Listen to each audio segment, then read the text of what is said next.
Pela primeira vez, representantes de Juan Guaidó conseguiram, na madrugada de hoje, acessar a embaixada da Venezuela em Brasília. A tomada do controle ocorreu horas antes do início das atividades da 11ª cúpula do BRICS, que reúne os líderes de Rússia, China, Índia e África do Sul. Todos apoiam a permanência do ditador Nicolás Maduro no poder. Segundo a equipe de Guaidó, funcionários da embaixada permitiram o acesso de Thomas Silva, ministro conselheiro acreditado pelo Brasil, ao local.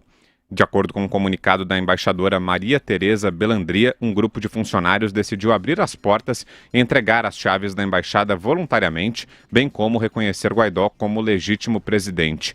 O Gabinete de Segurança Institucional da Presidência da República do Brasil divulgou uma nota em que classifica como invasão a entrada dos apoiadores do presidente autoproclamado da Venezuela na embaixada. Segundo o comunicado, o presidente Jair Bolsonaro não sabia do ato. Josias. Olha, não é preciso muito esforço para perceber que a obrigação do governo brasileiro é de restabelecer a segurança na Embaixada da Venezuela e zelar pela integridade física dos representantes do governo do ditador Nicolás Maduro em Brasília. Embora o governo de Jair Bolsonaro tenha reconhecido a legitimidade do autoproclamado presidente venezuelano, a presidência paralela do Juan Guaidó é uma ficção. Quem controla o Estado na Venezuela hoje, goste-se ou não, é o ditador Maduro. Ponto. Comprou lá os militares e está submetendo a sua população a suplícios inomináveis, mas é ele que está dando as cartas lá. E o Brasil é signatário da Convenção de Viena sobre Relações Diplomáticas e tem obrigação de prover às representações estrangeiras instaladas aqui tudo o que se exige em relação às embaixadas do Brasil no exterior. O problema é que, sob Bolsonaro, o óbvio às vezes demora a ser reconhecido. E, como só ia acontecer nesse governo, há sempre um filho atravessado no caminho do presidente fazendo bobagem. O Eduardo Bolsonaro, o nosso quase embaixador, foi às redes sociais para dizer que a ocupação da embaixada da Venezuela pelos partidários do Guaidó era o certo e o justo a ser feito. Essa manifestação destrambelhada do Dudu forçou o Gabinete de Segurança Institucional do general Heleno e o próprio presidente a se manifestarem no sentido inverso. Houve ali uma certa discussão sobre a nomenclatura a utilizar, se é invasão, se não é invasão. O gabinete do general Heleno tratou como invasão, o presidente começou falando de invasão, depois mudou de ideia, mas o fato é que há em Brasília, na Polícia Militar de Brasília, um batalhão chamado Batalhão Rio Branco, que é treinado para esse tipo de situação, para proteção de embaixadas.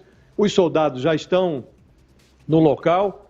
A última vez que eu acompanhei isto, não havia ainda um restabelecimento total da ordem ali, mas acho que tem que ser restabelecida. O Juan Guaidó, ele precisa se firmar como presidente lá no Palácio de Caracas e não aqui na Embaixada em Brasília. E tudo isso se torna um pouco mais constrangedor porque está ocorrendo hoje aqui na cidade o encontro dos BRICS e, excetuando-se o Brasil, nenhum dos participantes reconheceu a presidência paralela do Juan Guaidó.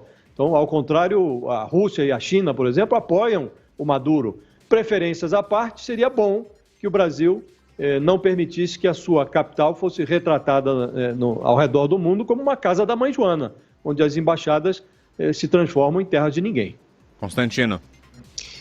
Uma situação muito delicada e confusa, né? Porque tem acusações e rumores de todo lado. Antes tinha o governo, de alguma forma, participado. O filho do presidente, Eduardo Bolsonaro, foi comemorar, já que é coerente que, se o Guaidó é o presidente reconhecido pelo Brasil na Venezuela, a embaixada aqui seja representada por alguém de sua confiança e não da do ditador Maduro. Aí o presidente depois veio a público repudiar o que aconteceu. Enfim, é uma confusão.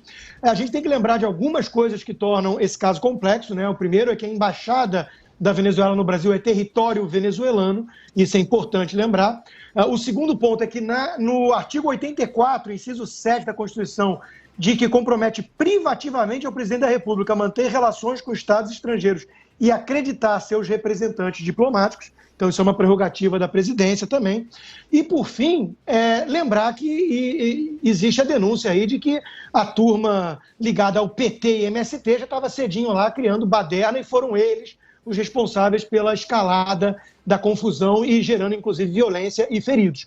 E onde tem Paulo Pimenta e turma do MST, a gente sabe que 99,9% das vezes você vai estar certo do ponto de vista moral se você se colocar contra essa turma. Então, eu confesso ao ouvinte, ao leitor, não ter uma forte opinião formada sobre qual a melhor postura do Brasil, uma vez que se trata da situação com a Venezuela, que o Brasil já tornou público, que gostaria muito de contribuir para a substituição do atual regime, que é um regime nefasto, ditatorial, que destruiu a nação, socialista, né?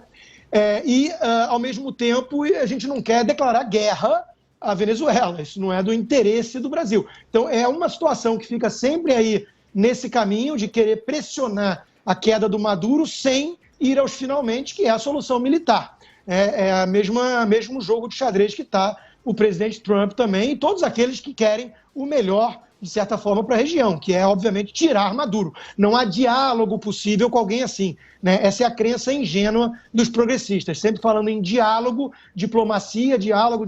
O que o diálogo gerou até hoje com a Venezuela, né? Eu não vou nem falar Cuba, né? Então, essa saída é uma saída romântica de quem está no jardim da infância acreditando em conto de fadas. Então, é preciso fazer alguma coisa mais concreta e mais firme. Essa questão da embaixada poderia ser simbólica, eu confesso não ter, então, uma forte opinião em relação ao que fazer com a questão da embaixada especificamente. O que eu sei é que onde está a turma do PT e do MST, você vai contra, que você provavelmente vai estar certo. Você, Vera? É uma situação bem complexa essa. Agora tem uma negociação lá, o grupo do Guaidó já não está mais na embaixada, mas está dentro da representação diplomática da Venezuela, negociando com as alas do Maduro. O melhor seria para o Brasil assegurar a segurança do prédio da embaixada venezuelana e não se meter nessa disputa, deixar que eles decidam o que vai acontecer ali, fazer com que não haja nenhum tipo de violência, nenhum tipo de problemas físicos com nenhum dos dois lados e esperar, aguardar, porque é uma situação muito sui generis. A gente reconhece o governo do Guaidó, mas a verdade é que isso é quase uma coisa puramente retórica. Ele não tem os instrumentos de governo na sua mão hoje em dia. O Maduro continua governando o país, continua comandando o exército, continua comandando uma milícia, continua comandando a economia do país e decidindo o dia a dia da vida das pessoas. O Guaidó é só o líder da oposição. Estritamente é isso que acontece. O grupo de Lima não teve peso, não teve força para conseguir fazer a sucessão na Venezuela avançar. O Donald Trump chegou a flertar com uma saída militar, mas o Brasil não foi adiante e isso não prosperou. Se a gente se meter muito nessa discussão na embaixada, e não é só no Brasil que está havendo essa duplicidade de representação diplomática, isso acontece na França, acontece em outros países também. Se a gente se meter muito nisso, pode resvalar para uma guerra, para algum tipo de confronto armado na fronteira. O Brasil não está estruturado para isso, não tem homens e não tem meios para enfrentar a Venezuela hoje em dia numa guerra. Então a gente tem que ir com muita calma nesse momento, aguardar. Certamente o caminho não é a infantilidade dos tweets do Eduardo Bolsonaro, que passou o dia como que brincando de Forte Apache, como se a embaixada brasileira fosse o Forte Apache do Playmobil, que ele ganhou do pai, e não é assim que se resolve uma questão diplomática. Oi, Josias, chamou? Bem rapidamente, eu acho que esse problema ele tem que ser resolvido, o problema entre o Guaidó e o Maduro tem que ser resolvido lá em Caracas. No Brasil, o Brasil tem que assegurar que a embaixada fique sob o domínio de quem é o governo estabelecido. Sob pena de amanhã um maluco aí em qualquer país do mundo já não reconheço mais o Bolsonaro como presidente do Brasil. E aí deixa lá a embaixada brasileira ao Deus dará. Então, o problema está em Caracas, não aqui. Aqui nós temos que assegurar que se estabeleça o poder que está constituído em Caracas. Então a embaixada é do Maduro, o representante que está lá é do Maduro. Não cabe ao Brasil entrar nessa picuinha, cabe ao Brasil dar segurança ao prédio, dar segurança aos representantes diplomáticos da Venezuela. Se são representantes do Maduro, paciência. Até acho que o Brasil acertou ao apoiar a autoproclamação do Guaidó, mas ele não conseguiu se estabelecer. Problema deles.